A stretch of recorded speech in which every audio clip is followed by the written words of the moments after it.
Let's check in on our 8:30 high beam this morning with Joel Day, Mayor of New Philly. Joel, how are you this morning? Oh, I'm doing great, Brad. Good. We're in the middle of the week, so we're getting to the big weekend, the last weekend of summer. Hard to believe. This is the 31st of August. It is hard Wow. to believe. Yeah, I know. Last time I saw you, it was the weekend, so that's more enjoyable in some ways. So, we're Yes. finishing up August.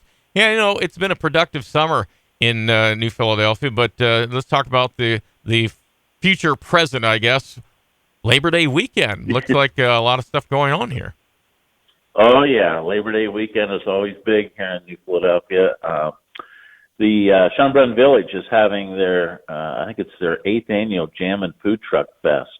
It'll be Saturday from 11 a.m. to 7 p.m. And if you've never attended that, Brad, it is quite an event. They'll have, I would say, from last I read, 11 or 12 food trucks, live musical entertainment, a number of other vendors.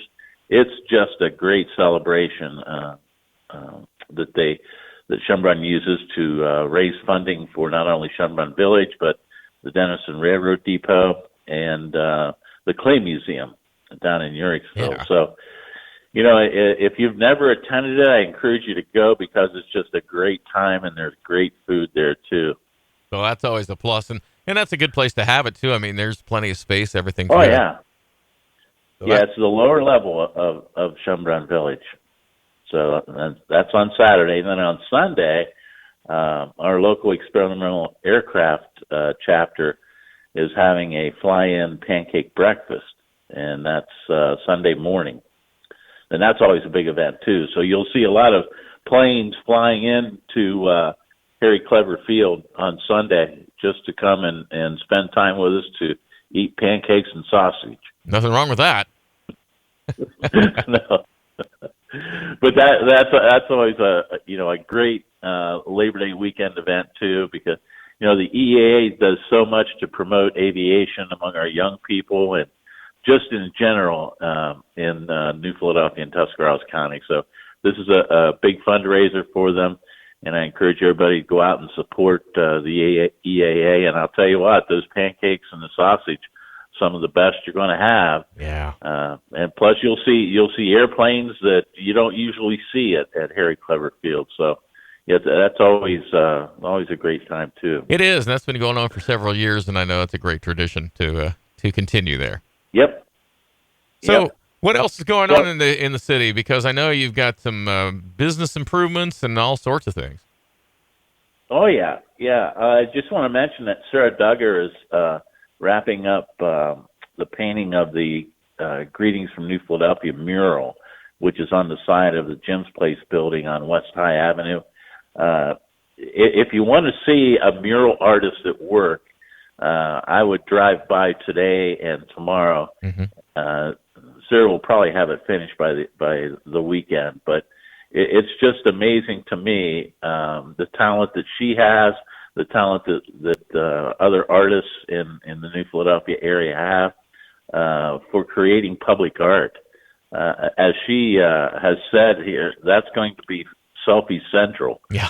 Everyone will want to have have selfies in front of that mural, and it's something very special. It really depicts the history of the city and says a lot about our culture and things that are important to New Philadelphians. So, yeah, looking forward to getting that wrapped up.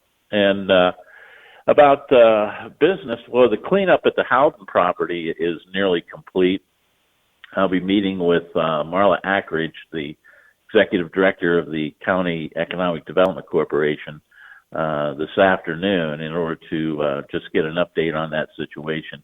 That property is owned by the County Port Authority, the Economic Development and Finance Alliance, which is a branch of the Economic Development Corporation. And so I'll get an update from her as to what the next steps are on that. If you could comment on that, they saved one building for historic reasons, right?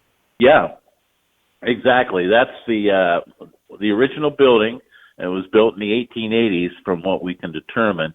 And I thought it would be great just to preserve that, if it could be preserved, in order to use that as more or less starting point or a centerpiece for redevelopment of that property.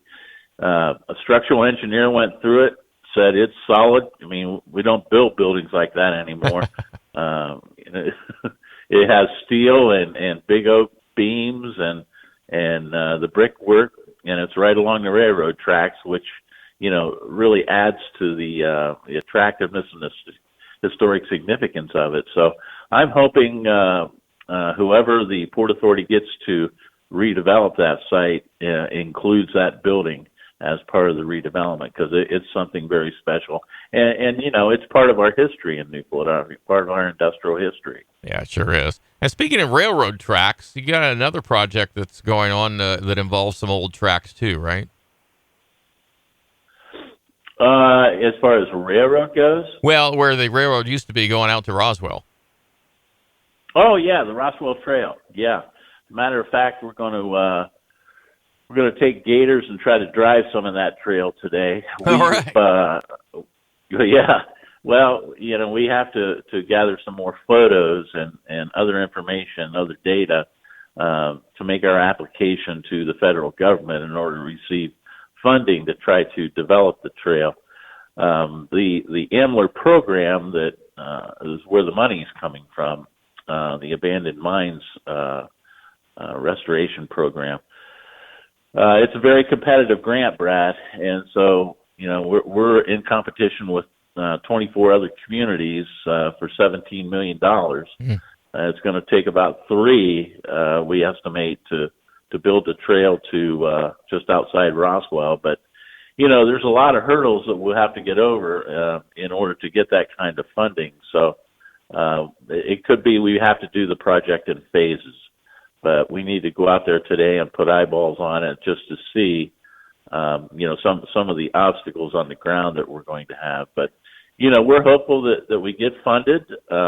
We think it would be really an economic development boost for the village of Roswell, and will help with, tourist attraction, bicyclists coming to New Philadelphia and give them another almost 4-mile trail to travel. And that stretch is part of the bicycle and pedestrian connectivity plan that we've put together. Yeah, that's great. And with the historic background, I think that's wonderful. So what other things are... Yeah. Go ahead. Well, I was to say, that's the railroad line that used to carry miners and coal between New Philadelphia and Roswell. That's really why that line was put in, and there were a number of slope and deep and strip mines all along that route that was serviced by that rail line. Yeah. So it has a lot of historical significance, and it really would restore the historic connections between Roswell and New Philadelphia. That's right. Hey, is there anything else going forward that you or the council are really kind of pointed toward or anticipating? Well, right now we're getting our budgets together to start working on that, the 2023 annual budget. So that's always, a busy time for us. There are, a number of projects that we hope to accomplish next year, paving and some other things. So we'll start and start putting pencil to paper. Well, I guess we don't do that anymore, do we? We fill out Excel spreadsheets. Yes. In order to get together with the finance committee, council's finance committee, and craft our budget for next year. We have to have that done by the end of the year. All right. Well, that sounds like a lot of fun, but yeah. Oh, well, yeah. I mean, it's, it's part of our job. And, it's always it's a fulfilling time, really. It's a great opportunity for the administration and council to work together for the good of the city. And indeed you have. So, Joel, thanks. I hope we can enjoy another football game together pretty soon. And meanwhile, have a great Labor Day weekend in New Philadelphia. You too, Brad. Thank you. Hey, thanks so much. We enjoy you coming on and being with us. Anytime. Thanks. So we'll take you up on that. That is Joel Day, the mayor of New Philadelphia, here on our 8:30 high beam this morning on the VT Morning Show.